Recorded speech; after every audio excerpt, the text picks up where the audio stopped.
All right, welcome back to Mind Pump TV. Super excited, you guys. We got our boy, Dr. Jordan Shallow, back in the house. And if we're not ruffling feathers, we're definitely dropping knowledge. So today, we're going to go over the weight belt. We did about a week ago. We got into the weight belt. I got a ton of emails and reviews from that about people wanting a little bit more detail about exactly what should you do about this, because I want to use a weight belt, but then at the same time too, I don't want to look like the guys that are walking around wearing it like an accessory on these exercises throughout the entire gym. How do I use this, but then also not make it a detriment? So what you're going to see with Jordan Shallow today, he's going to get into all the details of the belt, weight belt, and then also how to measure if you're using it too much, and exactly how you go about that protocol. So hang in there, you guys. It's a great video with Dr. Jordan Shallow. Make sure if you guys like this video, share it with your friends, comment below, let us know. And every time you guys come in here, we're always dropping knowledge for you. Subscribe to the channel. New video almost every day.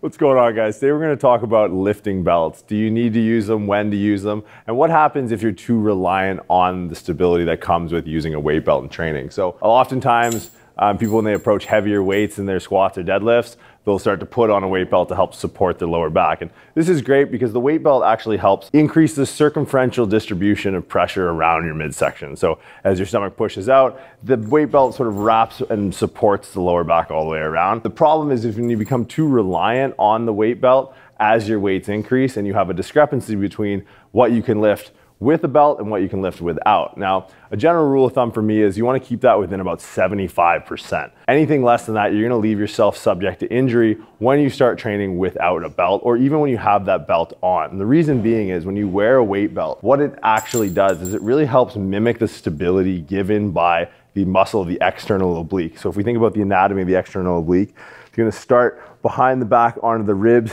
and wrap all the way around into the front of the pelvis. Well, when we put the belt on, it follows a similar pattern, right? It's going to circumferentially distribute that force around the back. And in doing so, it's going to mitigate or decrease the amount we need to actually use our external oblique. Now, this becomes really important because of the external oblique's tertiary action. So the external oblique, primary lateral flexor, rotator, but also posterior tilt of the pelvis. So over time, as we get big squats, or even in like the super heavyweight divisions where you're going to start to see this, you're going to start to see an anterior version of the pelvis, or anterior pelvic tilt. This is actually puts the external oblique under more strain because in a shortened position, it's a posterior tilter of the pelvis. So it tucks the pelvis underneath while it resists force. So it becomes kind of this perfect storm. People start to squat more weight. They maybe start to lack a little bit of hip mobility as they get into the hole. That hip mobility now gets called on the spine through rotation or lateral flexion, something that the external oblique is supposed to control eccentrically and limit that movement through the spine, but it's been weakened due to the cause of the belt. So belts can be attributed, or the use of a belt or reliance of the belt can be attributed a lot to inguinal hernias. So a break in the abdominal wall, a break in the abdominal fascia across this plane here. So umbilical or inguinal can be caused directly by weakness in that external oblique. So make sure, I mean, you can use a belt if you'd like. It's not necessary if you're not trying to max out some of your main lift, squat, or deadlift.